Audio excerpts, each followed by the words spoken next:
আজমলে যিটো কৈছে সেইটোতো ময়ো কৈ আছোঁ যে যদি অসমীয়া মানুহ সাৰ নাপায় মিয়া 10 বছৰৰ ভিতৰতে দিছপুৰত আহি যাব আৰু তেওঁলোকৰ মনত যিটো আছে সেইটো আজমলে মুখেদি কৈছে।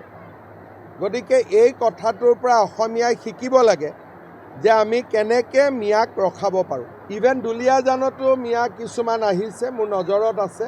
এই বিষয়ে আমি একেলগে লগ লাগি মিয়াবিলাকক য'ৰ পৰা আহিছে তাতে পঠাব লাগিব। 756 জন মানুহে টিকট খুজিছে, 600 জনেই মিয়া।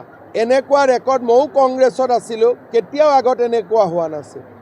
600 মিয়া কেণ্ডিডেট অকল। তাৰমানে আপোনালোকে চিন্তা কৰক, যদি কংগ্ৰেছৰ চৰকাৰ হয় ৰাজধানীটো মিয়াই দখল কৰি ল'ব। সেইকাৰণে আমি সকলোকে কৈছোঁ যে কংগ্ৰেছক বিদায় দিব লাগে।